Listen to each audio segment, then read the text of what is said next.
Ngayon, we are going to discuss about the settings, methods, and tools in communication practice. Communication settings include the following. Government is the one of the primary settings of communication. Communicators disseminate news about the government and its activities which are of significance to the people. So, yun nga, sa Pilipinas, the State of the Nation Address allows public to know the policy, direction of the current government. So, like yung kay Duterte, diba, nakita natin sa TV. Lawmakers in the government also present their programs of action to the public. Yan yung mga senators o din yung mga representative of the house. Sila yung gumagawa ng mga laws and pinapakita nila yan sa public, sa mga TV, sa news. Diba, makikita din natin yan. The opposition party naman, which is one of the important forces in government, communicates with government official by fiscalizing or examining and correcting discrepancies in policies and programs and presenting alternatives. So makikita din natin yan sa TV, di ba? Yung in-examine nila and correcting sa mga policy and programs ng gobyerno at nagpe-present sila ng mga alternatives. So the People's Television Network (PTV) reports on government programs and the activities of the president. Yung mga balita, 'di ba, tungkol sa presidente na makita natin sa TV. Occasional press briefings are given by the presidential spokesperson. So, spokesperson, di ba? Nakikita din natin yan sa TV. Or the press secretary to clarify issues related to specific government agencies. So, ganun nga. So, dito naman tayo sa private sector. Private sector can be considered the setting for organizational communication. Organization, whether public or private, cannot exist without communications. So, yung mga organization na public sector, yung mga connected siya sa state. Then, yung mga private sectors naman is siguro yung mga business, ganun. Then, may techniques to facilitate communication, which is downward communication.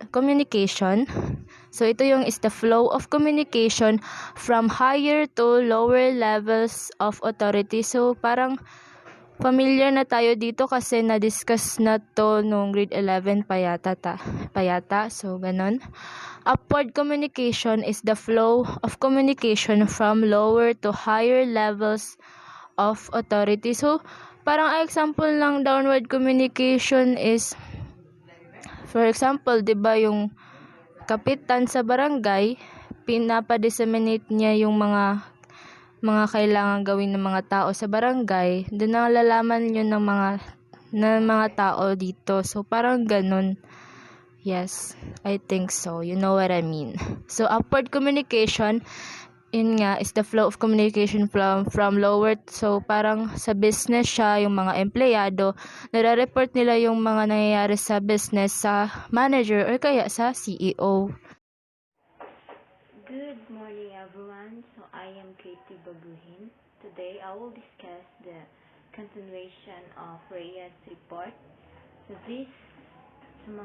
itong mga nakikita nyo is a part of private sector. So, first, electronic communication, which involves the use of email, is prevalent in most organizations nowadays. Electronic mail or email allows us to send messages to a single or multiple people instantaneously. So, the example of electronic communication is email. So, sa email, mas mapapadali natin na maipadala yung mensahe na nais nating iparating. Diba? Mama na ito ang kasagaran nga ginagamit karon nga kanang night pandemya mo na easy way to communicate, to send your messages to your teachers. So napoy disadvantages and advantages of electronic communication. The disadvantages including the loss of face-to-face interaction. So, mawala dyan ang face-to-face interaction. Kaya, syempre, kuan lang man siya kanang written lang man siya, murag file lang i-send nimo sa isa ka tao, and send spontaneous and emotion-laden messages in the use of acronyms and emotion that can easily be misunderstood. So, napoy usahay nga kung mag-send ka og message kay acronyms lang ang iyahang name nga nga kanang pangalan niya sa email niya ba acronyms lang niya, wala ka kabalo kinsa ni. So, napoy mga messages niya nga kanang mamali siya og sabot kay nakadepende sa kung saan niya pag-deliver, kanang in a way kanang way of kanang pag-deliver niya sa iyahang sa iyahang speech good. So ang advantages, saves time and money, so makasave jud ka sa time. Like for example, text in SMS is cheaper than the traditional letter. So, mas dali ra jud siya nga through electronic devices kaysa sa katong traditional letter nga magpadala pa ka og sulat dito sa katong tawagan. Nakalimutan ko anong tawag nun. Then, kana maabot og mga pila ka adlaw bago maabot sa inyo.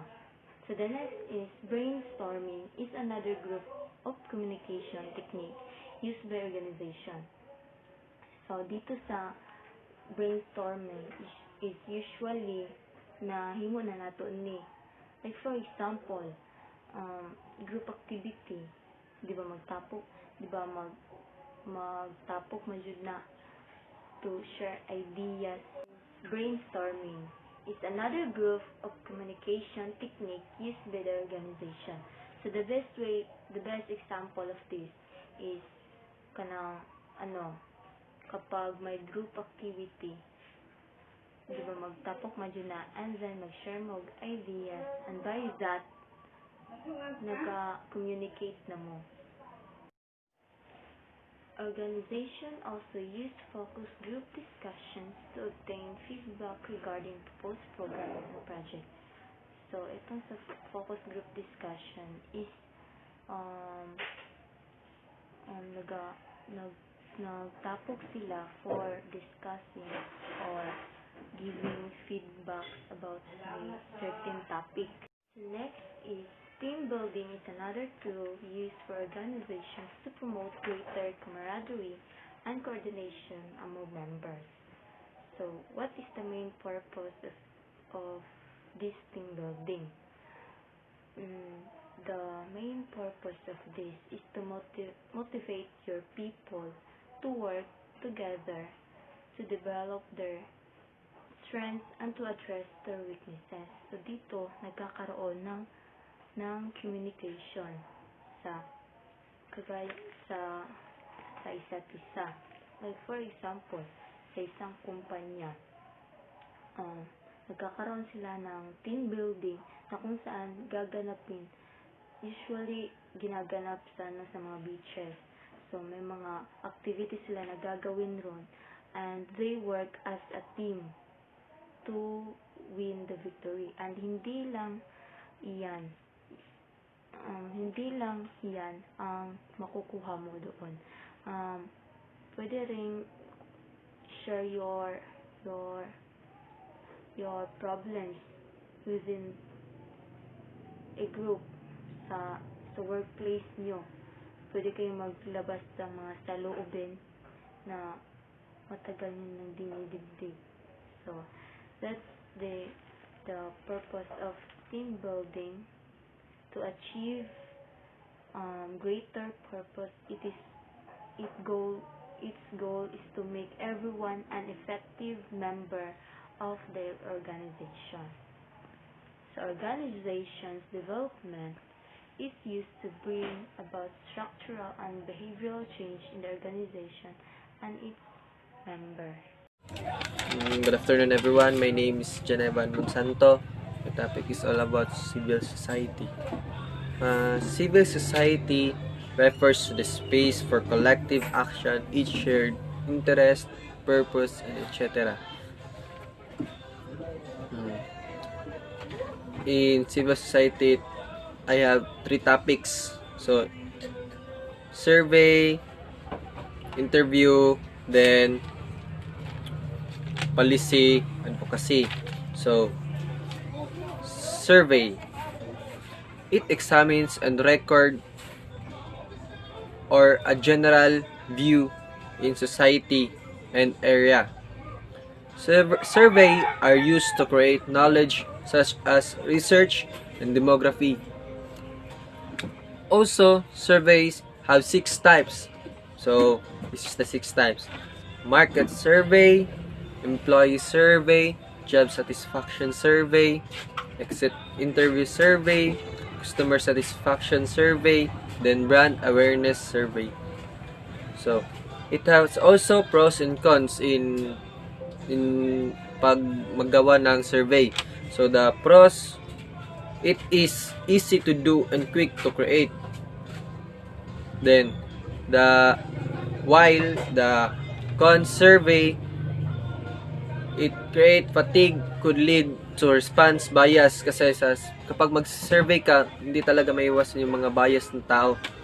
So, sa pangalawa na tayo sa interview.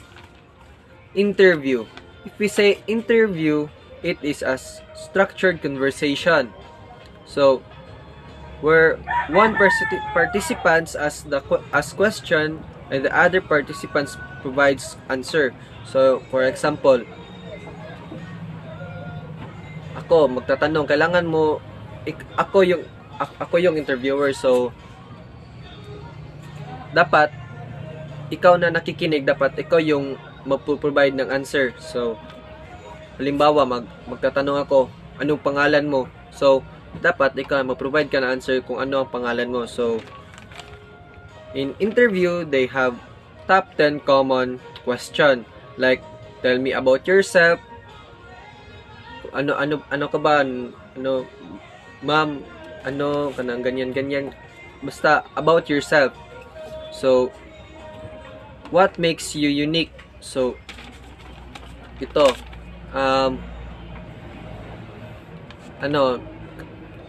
every people kasi may uniqueness. So, ikaw na yung nakakaalam kung anong unique sa'yo. So, and etc. So, then to be a good interviewer, you have to prepared. So, ito, tay. Ako, hindi ako nag-interview pero nagre-report ako. So, dapat kapag ako nagre-report, dapat prepared. So, hindi ako prepared ngayon kaya ganito yung report ko. So, ask the right question. So, kailangan pag magtatanong ka sa isang tao, dapat yung tamang question, hindi yung pang pilosopo na question. Dahil yung image mo masisira as a interviewer. And more. So, marami pang iba. So, because of that attitude, so, meron yang big impact to your interview and to your participants. So, dito na naman tayo sa pangatlo. So, policy advocacy is defined as active, covert, or inherent support of particular policy or class policy. So, if we say policy, yung mga patakaran. The 5 principles of advocacy are clarity of purpose. Kailangan malinaw ang yung purpose ng policy. Safeguard, hindi yung sabon, yung basta safeguard. Then,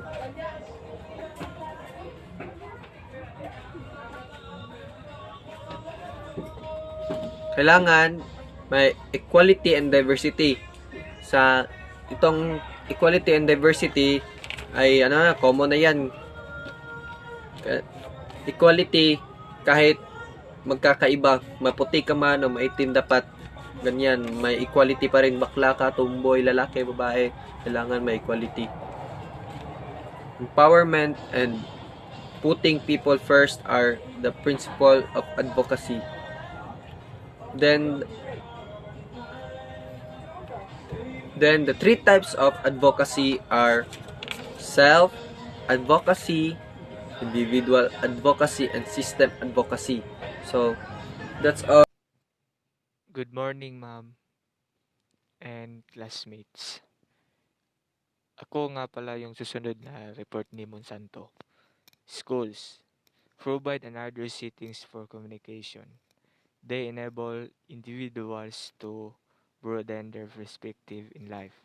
Communication tools and the techniques used in schools include lectures, recitation, case study, PowerPoint presentation, and memoranda. So, schools. We all know that schools provide another information, help us to learn and broaden our perspective, not only for a student but also teachers, administrator, or etc. Our learning from a school use different techniques.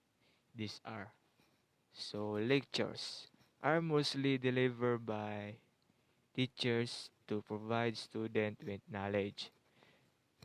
So lectures, this is nightly in a classroom settings, even online and seminars conducted by teachers or student to give information of the listener.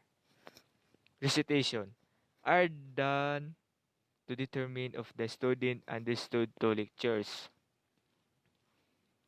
So recitation, this is done in the order of the teachers to determine if her student understand the lesson. Case study might also be used by teachers to better illustrate concept or issue being discussed. So case studies, this is an activities that we use to the teachers to illustrate concept of what is being discussed. Thank you po. Hi guys! So ako rin si Frence na si Colete mag-report. So, my topic is all about PowerPoint presentations, memoranda, community, and surveys. So, PowerPoint presentations are often used as lecture and report aids. Memoranda. Memoranda are meant to inform, disseminate information, or enforce disciplinary action. Memoranda can be printed or sent through email. Community. Community is considered the largest setting of communication. It can be as small as barangay or as an entire nation. In a small community, the barangay chair of another official can convene an assembly to discuss issues confronting community. Surveys. Surveys are also conducted to assist the needs of the community and help the relevant government agencies formulate and eventually implement a program or service to respond to such needs. So, walang to guys. Thank you. Off na may subtitle. Mass media, means of communication that reach large numbers of people in a short time, such as television, newspaper, magazine, and radio. Television, a system for transmitting visual, image, and sounds that are reproduced on screen, chiefly used to broadcast, program for entertainment, information, and education. Radio is the technology of signaling and communicating using radio waves. Lastly, sound recording. A reproduction is an electrical, mechanical, electronic, or digital inscription and recreation of sound waves, such as spoken voice, singing, instrumental, music, or sound effect. Those are the parts of mass media. Again, it's television, newspaper, radio, and sound recording. Hi everyone, my name is Macapobres and I will be discussing discussing motion pictures and internet. So first is motion picture. What is really a motion pictures? Motion picture means is a series of continually projected pictures and a soundtrack with a soundtrack rather, or it could be a representation of as like a story. So these motion pictures first known used in 1891. Motion pictures is or moving pictures is a visual art form used to simulate experience of the people that communicates ideas, stories, perceptions, feelings, beauty, or atmospherics. So these motion pictures shows to the people what is like with a mood or with a tone or with like its experience. And next is, so these images are generally accompanied by a sound or other sensory stimulations like those old times like cartoons. You know that cartoons also known as a part of a moving pictures because it has also a voice it has a voice and a sound strat that make make it feel better or make it better. That is the motion pictures.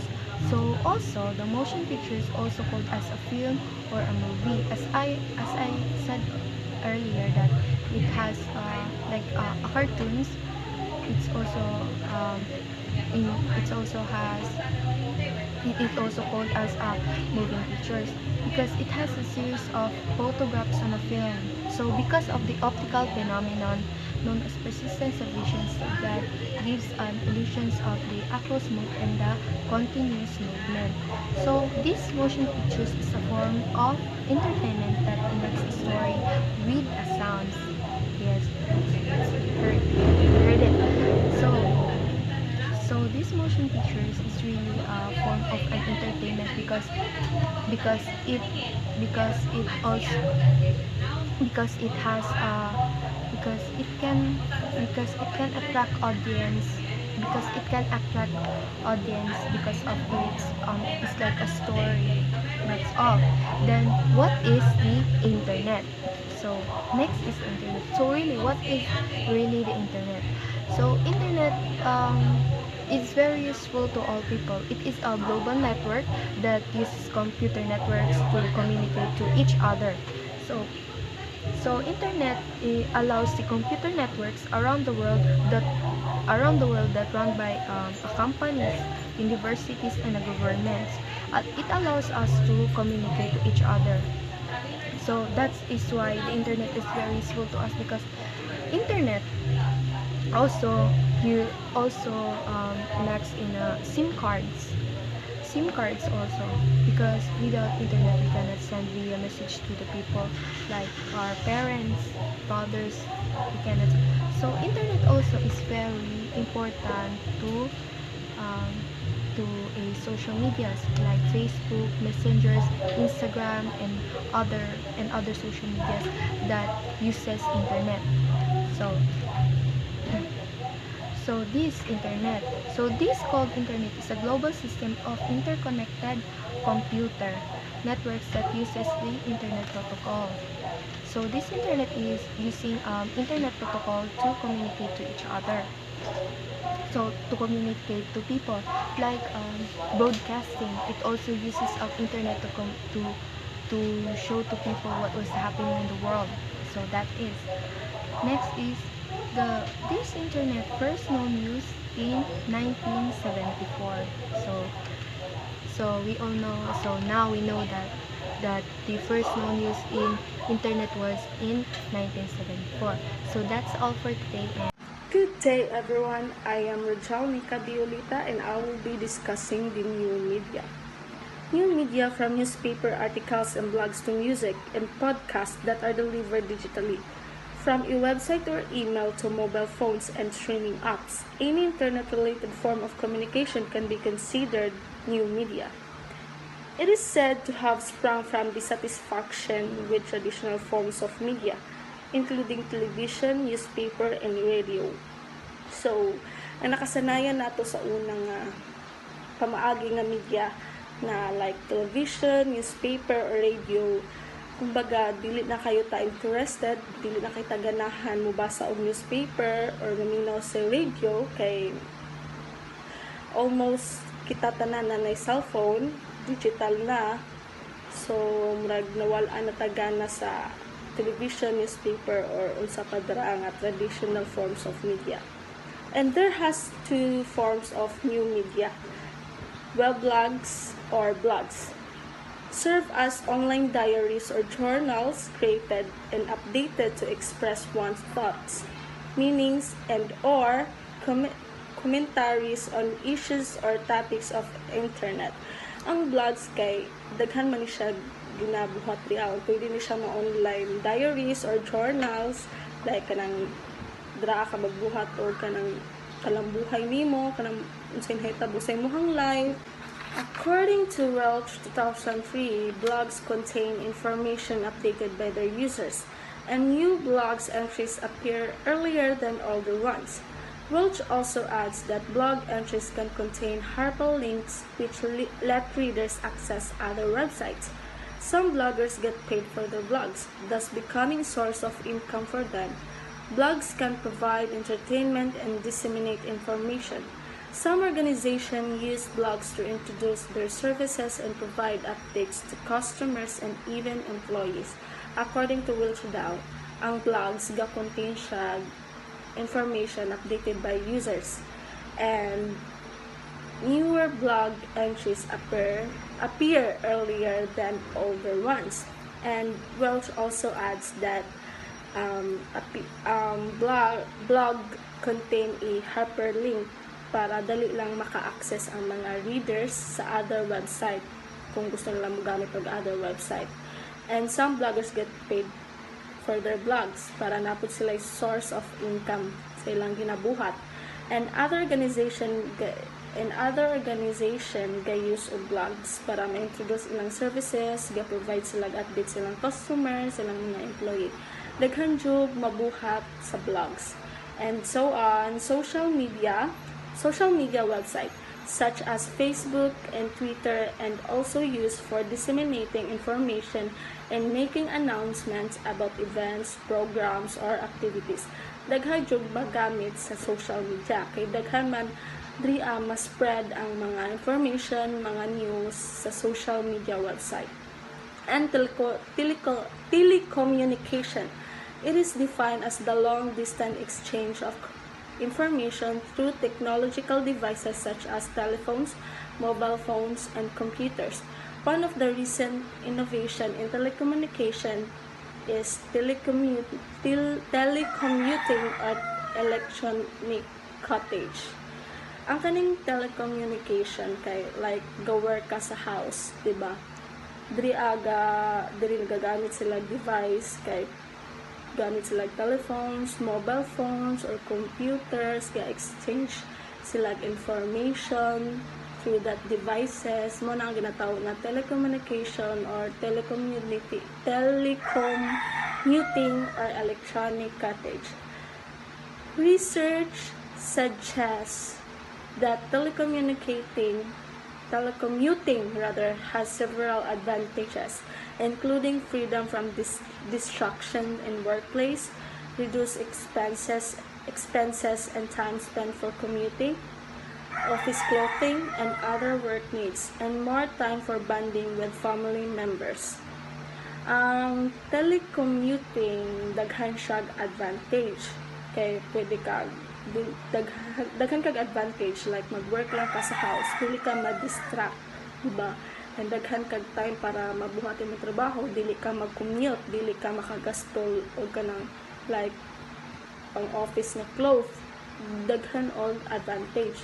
However, there are also disadvantage, including lower chances for promoting due to less visibility, greater risk of burnout from temptation to work for more hours, and feelings of isolation from other employees. Telecommuting na may advantage, syempre na po disadvantage. Like, like, bihira or imposible kang ma-promote kay dili ka makita sa imong boss, like mag-work ka kay dili ka makita kay nara ka sa other place or sa inyong balay, and maka-feel po siguro ka isolation from other employees kay syempre na sila sa company, ikaw nara ka sa balay, so dili ka maka-feel like or challenge yung trabaho kay nara ka sa lahi na lugar or sa imong balay ka work. And that is new media. Thank you.